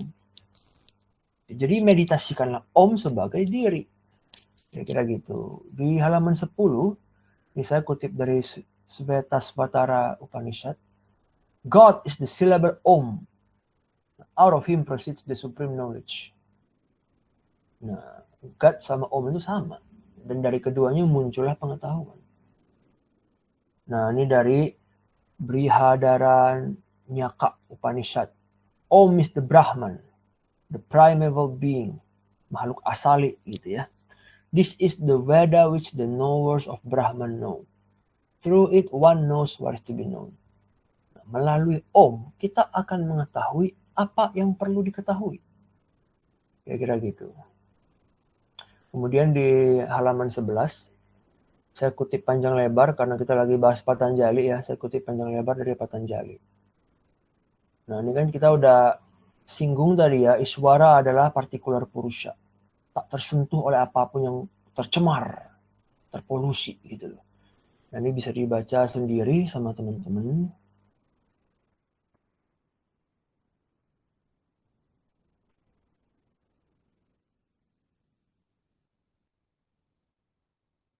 Kemudian kita bisa lanjut lagi. Kita bisa membayangkan seperti ini. Om. Bakti bisa dilakukan melalui medium kata. Suku kata Om. Nah, suara dari suku kata Om memunculkan makna. Maknanya apa? Oh, dia itu Iswara. Jadi kapanpun kamu mendengar dan melafal Om, kamu ingat sama Iswara. Kira-kira gitu ya.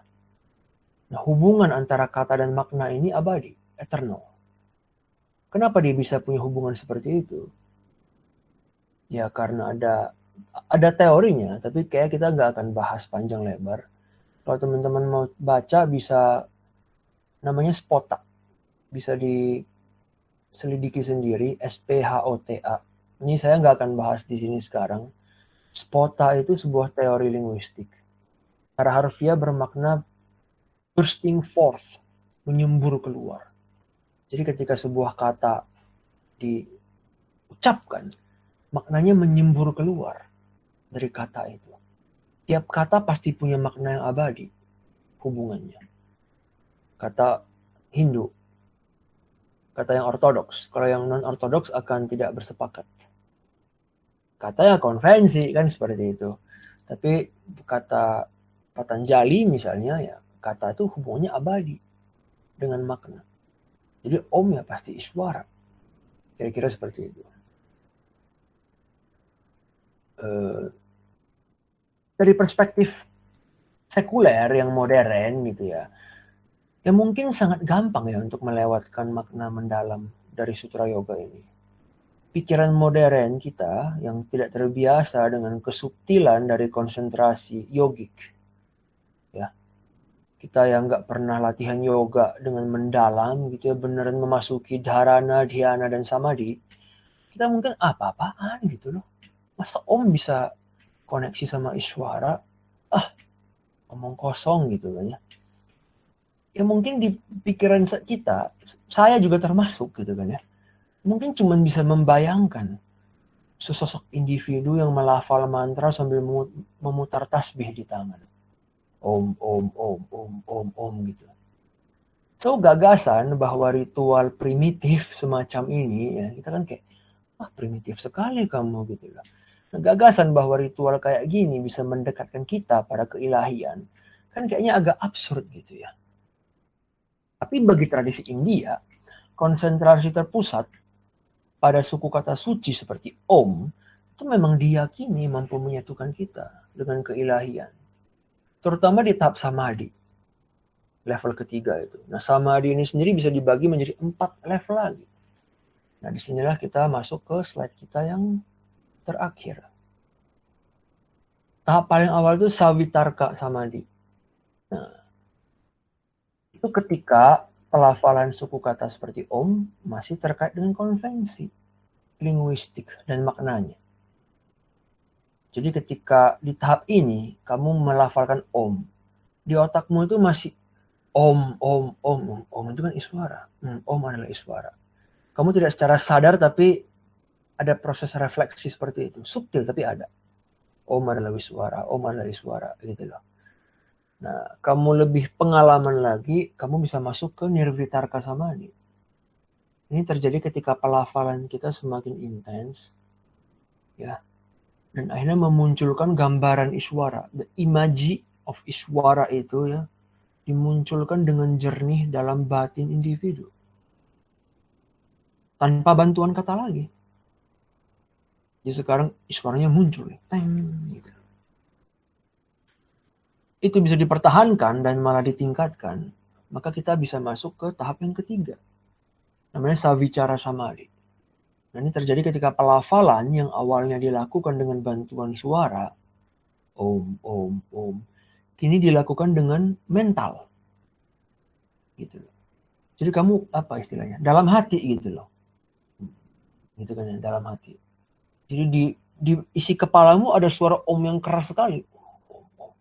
Tapi kamu nggak keluar suara dari mulut. Agar apa ya? Agar arus kesadaran menjadi identik dengan iswara. Agar kesadaran ego itu lenyap. Karena kalau masih ada cara-cara yang sadar, om, itu kan ada distraksi gitu loh. Maka ketika ada pengalaman harus dalam hati. Kalau nggak pengalaman dalam hati, kamu bisa ketiduran, bablas nanti. Ingin melafalnya dalam hati kayaknya, lama-lama pikiran menjelajah kemana-mana.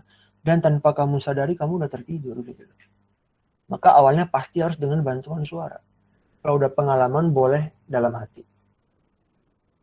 Membatin gitu loh istilahnya kan ya. Dibatinkan saja gitu. Nah, untuk lebih jelasnya, di tahap savicara samadhi ini nggak berarti bahwa individu itu menjadi tidak sadarkan diri. Kan tadi aku bilang kesadaran ego lenyap. Tapi nggak berarti kamu pingsan gitu. Tak sadarkan diri. Sebaliknya, maksudnya adalah sekarang si individu itu sudah menjadi sedemikian intimnya dengan iswara. Sehingga tidak ada lagi ruang yang tersisa. Bagi apa? Bagi sebuah kesadaran yang membayangkan bahwa ada sebuah ego yang sedang mengalami pengalaman tertentu. Jadi di fase ketiga ini refleksimu udah hilang. Di awalnya kan kamu is om. Kenapa om? Oh, karena om adalah iswara. Karena iswara adalah Tuhan. Kamu masih berfilsafat. Fase kedua kamu makin canggih kan ya. Kamu udah melampaui elaborasi-elaborasi itu. Di fase ketiga, kamu bahkan sudah melampaui si aku yang sedang membayang-bayangkan itu. Jadi nggak ada lagi saya sedang melafal om. Nggak ada lagi itu. Om. Di kesadaranmu cuma ada om itu aja. Nah, bisa nggak dituturkan panjang lebar? Saya nggak sanggup karena saya belum mengalaminya. Tapi secara deskriptif seperti itu. Ini mungkin melampaui kata ya. Kalau beneran memang ini bisa dilakukan dan teman-teman ingin berkenan melakukannya ya, di mana di kesadaranmu cuma ada om, nggak ada lagi jarak antara subjek dan objek gitu loh. Nah, dalam posisi ini kita telah lupa akan ego kita. Kita lupa ada si subjek gitu loh. Saya kan Stanley Ku, si Stanley Ku ini hilang gitu loh. Karena apa? Karena iswara dengan segala kualitasnya telah meliputi, ya telah membungkus gitu loh segenap perhatian kita. Sehingga tidak ada lagi yang kita fokuskan selain ke om itu. Tapi ini pun belum yang paling tinggi gitu loh. Dia udah mantul banget tapi belum yang paling tinggi. Karena kata Patanjali, dalam fase ini pengetahuan kita masih dibatasi oleh ruang dan waktu dari momen saat ini. Present moment. Nah, batasan ruang waktu inilah yang bakal dilampaui, bakal ditransendensikan dalam fase keempat, fase yang paling tinggi. Dinamakan nirvicara samadhi. Di fase ini individu sudah sepenuhnya menyatu dengan iswara sehingga dia mampu keluar dari momen saat ini. Ya, bulan Juli 2020 dia keluar di kota Bandung, keluar dia gitu loh. Kemana? Ya untuk mencakupi dunia ini gitu loh. Dalam segala momennya. Jadi momen masa lampau, momen masa depan. Makanya ada yang bilang kan orang sakti bisa melihat masa lalu, bisa melihat masa depan. Kalau kata yoga ya tidak ada yang bombastis dari pernyataan itu. Kalau punya kesaktian tertentu ya orang arif ya, kaum-kaum yang bijak bestari gitu ya, dia bisa melihat masa depan. Kok ada orang yang bisa meramal ya? Bukan dia bisa mengintip masa depan, ego dia udah lebur, dia udah bisa melihat alur dunia ini gitu. Jadi awareness dia nggak hanya terbatas pada konteks ruang dan waktu yang sedang dia diami sekarang. Dia bisa lihat kamu tuh dulu ngapain aja. Kamu kelak bakal ngapain aja. Kurang lebih dia bisa tahu. Itu di fase nirwicara samadhi. Jadi ketika sosok-sosok yang dianggap tercerahkan, ya, seperti Buddha misalnya, Buddha bisa meramalkan bla bla bla, Buddha bisa melihat kelahiran masa lampau si Fulan misalnya. Ya karena itu, dia sudah tidak membatasi dirinya pada masa kini. Waktu kan apa ya, konstruksi kita kan ya, ada past tense, ada present tense, ada future tense. Di gramatika Inggris ada 16 tense gitu loh, kayak apakah benar 16 kita nggak tahu gitu. Di Indo kan cuma ada 3 kan ya. Tapi pun secara gramatika tidak dibedakan gitu. Di Inggris kan dibedakan. Past tapi nanti past perfect, past participle, presentnya ada yang simple, ada present continuous, 16 gitu. 16 itu udah kayak banyak banget. But then in the end cuma konstruksi. Apakah lebih dari 16? Ya pasti lebih lah. Gitu loh. Pasti lebih dong. Tenses kan buatan manusia. Nah, jadi bayangkan kamu udah mencakupi seisi dunia tanpa terbatasi oleh tenses, oleh momen, oleh waktu dan lain sebagainya itu. Begitu menakjubkan bukan? Nah, itulah fase yang harus kita raih, kata Patanjali. Dan itu bisa diraihnya dengan Om, kata dia begitu. Ya Om itu sendiri ya memang kalau lu membayangkannya ilahiyah ya akan mengantarkan kamu ke situ. Kalau tidak dibayangkan ilahiyah ya mungkin tidak bisa mengantarkan ke situ ya. Kira-kira seperti itu. Jadi ini soal faith juga nih kayaknya. Nah, kesimpulan kita sebagai penutup ya bertentangan dengan misalnya beberapa pandangan tradisi pemikiran yang melihat bahasa sebagai sebuah sistem yang opresif, bahasa sebagai sistem yang membebani kesadaran manusia gitu ya. Kalau nggak salah Nietzsche pernah bilang bahasa itu kayak rumah tahanan. Aku lupa di kitab yang mana, tapi kalau nggak salah Nietzsche bilang bahasa itu rumah tahanan kita gitu. So kita harus keluar dari itu kan ya.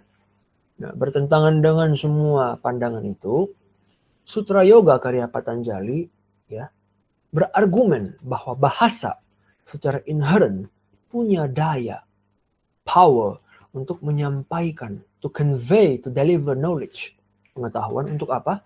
Untuk meraih pembebasan, liberation, moksha. Nah, jadi Sutra Yoga mengklaim bahwa kata dalam pemakaian sehari-hari yang menyampaikan persepsi pratyaksa dan penyimpulan anumana, ya, kalau itu disampaikan dari sebuah batin yang jernih, maka Sutra Yoga mengklaim bahwa kata-kata itu pastilah mampu menyampaikan pengetahuan melalui prosedur agama itu. Nah, ketika urusannya sudah menyangkut pengetahuan yang berada di luar pratyaksa maupun anumana, agama juga bisa menjadi sarana bagi kita. Tapi dia haruslah berasal dari sosok yang khusus, yang tidak pernah ternodai oleh apapun. Nah, sosok itulah yang kita kenal sebagai Iswara.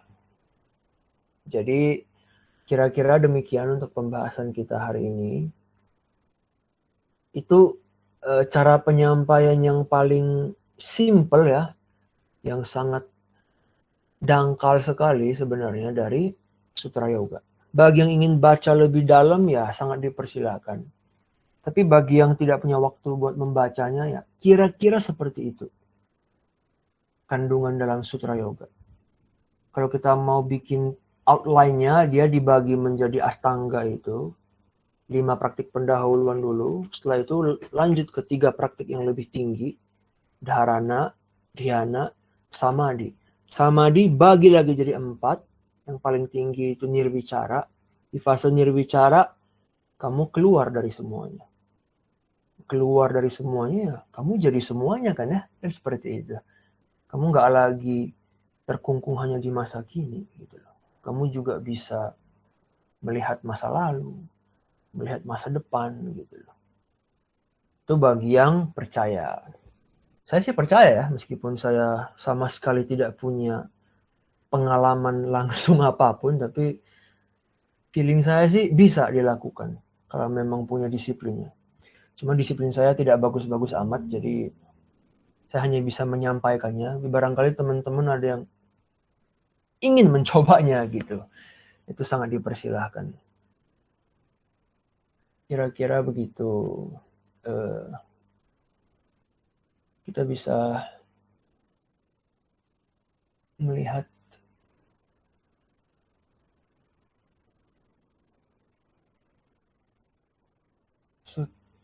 pertanyaan ya. Bisa dijelaskan antara sutra yoga dan astanga. Astanga ini dia tercakup dalam sutra yoga. Dia adalah spiritnya. Kita bisa katakan seperti itu. Mohon dijelaskan positif dan negatifnya implementasi saat ini. Negatifnya ya, saya tidak terlalu paham maksud pertanyaannya. Apakah dia punya implementasi negatif? Kalau dilakukan dengan baik harusnya ya tidak ada ya. Positifnya ya tadi itu. Kamu kalau memang cuma fokus ke asana dan pranayama, seenggak-enggaknya paling sial fokus meningkat, konsentrasi meningkat, batin lebih tenang. Kalau mau ke tujuan yang paling tinggi, moksa. Jadi kebutuhan praktis yang duniawi, yang fana, sampai ke kebutuhan yang tujuan yang paling tinggi, itu semua tercakup dalam yoga. Gitu. Yoga sendiri dipraktikkan dalam Buddhis maupun Hindu ya, ini harus diingat. Tapi sutra yoga itu sendiri tradisinya Hindu. Nah, di sutra yoga dibahas secara Hindu. Kalau di kitab Buddhis, misalnya yoga cara, ya yoga akan dibahas secara Buddhis. Jadi yoga itu sendiri universal. Dia memang kultur. Dia adalah produk kultural dari orang India gitu loh. Kira-kira gitu ya. Bagaimana untuk bisa mencapai kesadaran murni? Nah, ya pelan-pelan. Kalau kita memakai kerangka dari Astanga itu berarti 5 praktik pendahuluan dulu. Susah ya, bahkan praktik paling mendasar aja pun susah gitu loh. Yama, kita disuruh berpantang. Aduh, susahnya berpantang ya. Tidak ini, tidak itu. Karena berpantang itu kan pokoknya apa yang kamu gemari. Ya, itu yang dicabut dari kamu gitu loh. Saya senang begadang, jangan begadang. Saya senang minum, jangan minum. Saya senang apa misalnya, jangan ini, jangan itu. Nah, susah. Jadi, tapi kalau itu lewat, ya yama, niyama, sampai ke asana, pranayama, sampai ke pratyahara, ya. Ketika disiplin sudah diraih. Sebenarnya yama dan niyama kan untuk sebagai fondasi awal kita itu sebenarnya. Kalau kamu suka konsumsi makanan, misalnya kamu suka makan durian, coba perhatikan, durian punya gas. Kamu makan durian, kamu pasti sendawa. Gak ada orang yang makan durian gak sendawa gitu. Nah, kalau kamu sendawa, kan metabolisme agak terganggu. Kamu gak bisa fokus. Kamu sendawa, kamu cium bau sendawa, aduh bau durian gitu. Orang lain yang cium lebih menyiksa bagi mereka ya. Kita sendiri aja kadang-kadang, aduh apa gitu ya. Ya, jadi beberapa makanan tertentu, minuman tertentu mengganggu kita. Beberapa pola kebiasaan tertentu mengganggu kita, mengganggu metabolisme kita. So kita nggak bisa tenang. Nggak bisa tenang, nggak bisa meditasi. Gitu loh. Jadi yama dan niyama ini adalah untuk fokus. Agar badan ini bersih gitu loh. Kan kadang orang suka puasa putih gitu ya. Bukan obsesi pada warna putih, tapi ya kalau makan nasi putih, sejumput garam, minum air putih, kan tidak punya zat-zat lain yang berpotensi. Misalnya kayak lu minum kopi kan beda ya, kan dia keras gitu loh kopi. Atau ngebir misalnya ya, pasti ada efek ke kesadaran, bikin lu agak-agak tipsy gitu kan. Kamu nggak bisa fokus. Jadi niyama Habis itu badan udah bersih, kamu terapkan asana. Ya, dengan postur itu segala macam. Habis itu kamu kontrol napas dengan pranayama. Habis itu kamu tarik semua indramu dari luar menuju ke dalam. Nah, disitulah konsentrasimu, disitulah yoga mentalmu, yoga kata itu kamu mulai. Kalau katanya adalah om, maka setelah indra ditarik, kamu mulai masuk ke 3 praktik yang lebih tinggi, kamu mulai dengan dharana. Om, om, om, om adalah iswara, om adalah iswara. Ya, adalah apapun ya bisa aja, tergantung, saya pribadi merasa tergantung konteks kulturalnya sih. Indian kan semua hanya instrumen. Tapi dalam konteks kita sekarang ya om adalah iswara. Iswara ya berarti ketuhanan. Nah, om adalah iswara, iswara lama-lama sampai ke tadi itu samadhi. Nah, samadhi 4 lagi kan. Ada yang om adalah iswara dengan kesadaran itu masih harus di-generate meskipun subtil. Om kan iswara, iswara kan Tuhan. Ya, om.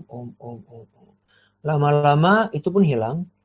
Om aja udah cukup bagi kamu. Suara om itu saja pun sudah langsung meloncatkan kesimpulan itu pada, oh ya, suara inilah Tuhan. Gitu. Nah, lama-lama si subjek yang mencerap, oh suara inilah Tuhan. Subjek itu pun hilang. Gitu loh. Nah, lama-lama kamu bahkan sudah tidak terkungkung oleh ruang dan waktu. Ya kata Patanjali udah selesai gitu loh. Kamu sudah tercerahkan, awakened gitu loh. Sudah mencapai moksha. Kira-kira gitu. Ada guru spiritual dari Jawa Tengah ketika melakukan meditasi bersama melantunkan suara om itu dengan maksud memberikan energi ke muridnya. Ternyata itu ya maksudnya. Ya ternyata ya memang itu. Jadi kita bayangkan energi kan kita suka nggak percaya kan ya. Meskipun di fisika ada hukum kekekalan energi ya. Ada tiga prinsip kan itu. Termodinamika segala macam. Di fisika kita bisa membayangkan, tapi kalau udah ngomong spiritualitas apalagi yang timur, kok kayak kita agak sungkan gitu loh, agak enggan gitu. Hah, masa ada energinya di om gitu kan ya? Ya ada, bagi yang percaya ya ada. Gitu. Energi kan kekal, tak bisa dihancurkan ya kalau kata prinsip termodinamika ya akan selalu ada. Kamu bisa menyalurkannya kalau gurunya memang mahir, batinnya bersih, tulus, tujuan dia baik, motivasi baik, dia salurkan, ya tentu tersalurkan. Kenapa tidak gitu lah. Toh ada yang namanya energi. Kira-kira gitu. Dan om itu sebagai mediumnya. Apakah iswara sebagai realitas kesadaran tertinggi yang mengambil wujud sebagai manusia tetap dapat dinyatakan sebagai iswara yang murni walaupun melakukan beberapa tindakan yang berupa karma? Misalnya Krishna dalam pertempuran di Kurukshetra. Nah, Krishna dalam ini menarik. Kita bisa bikin satu sesi khusus, satu rangkaian khusus untuk membahas Bhagavad Gita. Gita itu sendiri beda-beda tafsirnya. Jadi ada namanya Kama Yoga, Bhakti Yoga.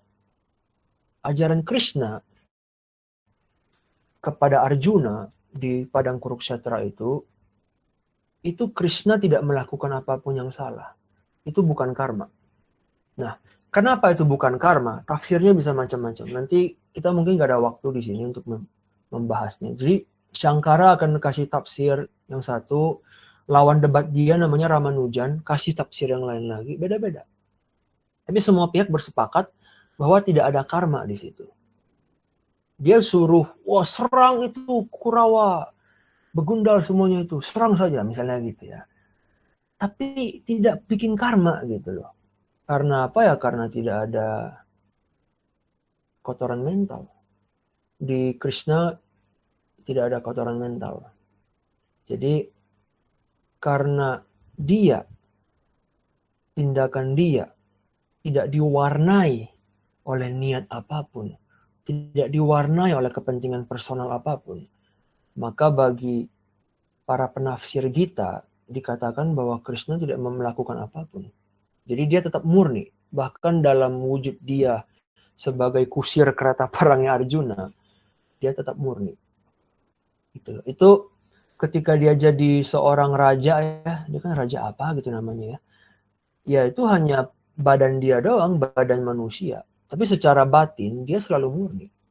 Makanya ketika ketika Arjuna terus ngeyel gitu kan ya, kamu bohong, saya nggak percaya, masa nggak ada konsekuensi buruknya saya bunuh saudara sendiri misalnya gitu kan. Ya Krishna diminta pembuktian, lama-lama dia mungkin agak kesel gitu kan. Maka dia tunjukkanlah Wiswarupa dia, yang mukanya banyak gitu loh. Jebret gitu kan. Ya akhirnya di kisah itu kan Arjuna, wow astaga gitu. Ternyata saya yang salah. Dia nggak kuat melihat Krishna dalam wujud yang asli. Maka Krishna kembali lagi ke wujud yang manusia. Jadi tubuh manusia dia di Kurukshetra itu hanya cangkang. Batin dia selalu murni. Kalau tubuh itu dia lepas, nah Arjuna sempoyongan konon ceritanya ya, kalau dari yang kita bisa baca. Jadi untuk menjawab pertanyaan saudara Diki, katanya sih tetap murni gitu. Kira-kira seperti itu. Ini dijelaskan kembali ajaran Patanjali dan Shankara. Nah tadi kalau nggak salah saya menyebut keduanya dalam pengertian dalam konteks pihak penutur dan pendengar. Jadi kalau kata Patanjali, kebenaran itu, pengetahuan atau agama itu bisa kamu sampaikan dengan benar ketika di pihak penutur itu terpenuhi dua kondisi. Pertama, epistemologi dia benar, yaitu pratyaksa dan anumana. Ya secara empirik, secara rasional dia memang sudah mendapatkan pengetahuan dengan benar. Jadi ketika dia bilang pranayama, dia benar memang tahu caranya. Bukan cuma baca buku, dia hafal dan sekarang tarik nafas segala macam. Dia memang tahu gitu loh. Kalau enggak kan nanti bahaya ke badan murid misalnya kan. So dia harus tahu. Dan selain tahu, dia harus punya willingness. Saya ini ngajar buat bantu orang. Nah, gitu loh. Kalau dua poin ini terpenuhi, agama berlangsung. Jadi kalau si murid diajari yoga, ya yoganya jadi agama dia. Dan yoga ini pasti bermanfaat bagi dia. Bagi si murid. Nah itu kata Patanjali. Tapi kalau kata Shankara lebih dalam lagi sih. Dia bilang otoritas harus kita sematkan di pihak pendengar. Pihak pendengar itu yang harus memunculkan dalam diri dia kepercayaan. Saya ketemu seorang guru. Ini guru kan saya kenal pun enggak gitu. Cuman tahu dari medsos. Gurunya bilang saya mau ngajar di tempat ini jam segini. Oke, saya datang. Nah, kamu datang dengan apa? Datang dengan prasangka, cuma mau ngetes doang, atau datang dengan humbleness gitu loh. Kerendahan hati. Makanya kan dibilang ilmu padi kan makin berisi makin menunduk. Nah, tapi kan biasanya yang nggak tahu itu yang makin congkak gitu loh. Nah, jadi ini yang diminta oleh Shankara agar kita tidak melakukannya. Gitu loh. Jadi kamu datang dalam kondisi nggak tahu. Nggak tahu berarti kamu belum memakai pratyaksa, belum memakai anumana. Jadi the only yang kamu bisa pakai ya faith. Gitu loh. Ada guru. Guru ini bentar lagi ngajar. Saya nggak tahu benar atau salah. Kata Shankara, asumsikan benar. Sebelum kamu kelak bisa buktikan salah. Nah, kalau kamu asumsikan benar, kamu humble. Kalau belum apa-apa udah ngegas, apaan ini gitu loh. Ya, kamu tidak akan dapat apapun dalam hidup. Gitu. Ini kan poin yang cukup praktis ya, sangat bisa ini pesan moral yang sangat bisa kita terapkan. Saya rasa gitu loh. Humble gitu loh. Nggak tahu ya dengar dulu. Kalau tahu silakan berdebat. Teori saya ini, teori jenengan apa gitu. Kalau nggak tahu ya kamu lebih tahu, coba kamu kasih tahu, saya dengar, saya nampung gitu loh. Kamu kucurin air dari atas, saya wadah. Tugas saya sekarang nampung doang. Relationship kita ini adalah kamu yang mengucur, saya yang menampung. Gitu. Sampai kelak saya membuktikan sebaliknya. Atau saya mengkonfirmasi kebenaran Anda. Berarti sama-sama benar. Kira-kira gitu. Jadi sepertinya terpisah antara kepribadian Iswara dengan keberadaan jasmaninya Krishna. Ya, terpisah antara wujud dia yang transendental itu dengan penjelmaan dia di dunia gitu loh. Karena ketika dia menjelma, kan dia harus bisa berkontak dengan manusia. Dan gak semua manusia bisa melihat dia dalam kondisi satwa dia. Nah, satwa aja namanya juga kesadaran transparan kan ya. Transparan gitu loh ya. tentu tidak semua mata bisa melihat yang transparan itu. Beberapa yang sudah bijak ya, beberapa resi, orang-orang tua yang bijak bestari mungkin bisa, tapi ya mata saya misalnya tidak akan bisa. Jadi kalau memang ada nanti Krishna emanasi ya, Krishna harus jadi manusia seperti saya, maka saya baru bisa berkontak dengan dia. Kira-kira seperti itu. Jadi demikian. Kalau masih ada yang ingin berkomentar maupun menanyakan sesuatu, silahkan. Tapi kalau enggak, ya saya ingin menyampaikan bahwa kira-kira begitu.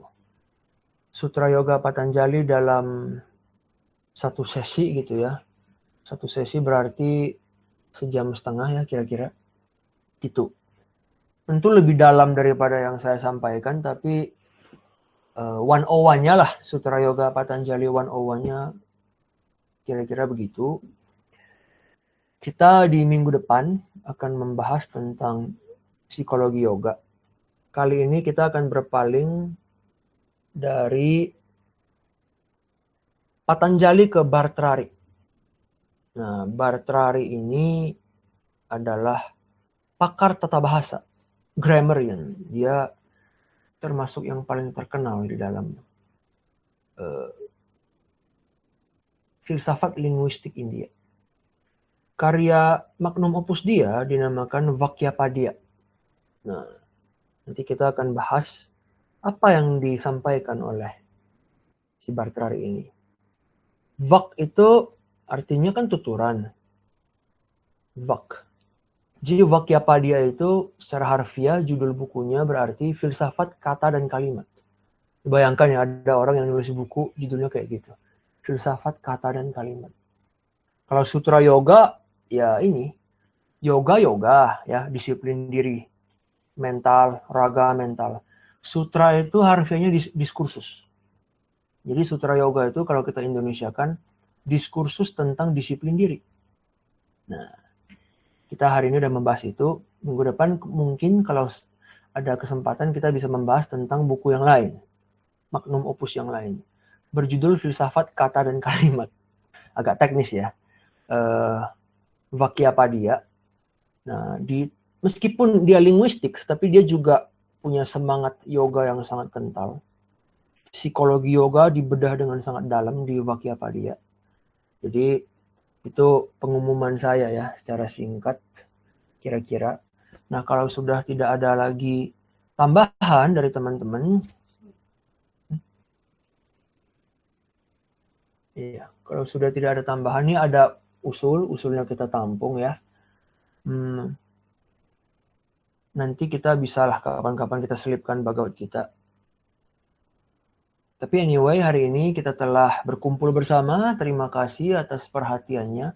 Semoga penyampaian yang sangat singkat ini, sangat umum ini bisa bermanfaat bagi teman-teman semua.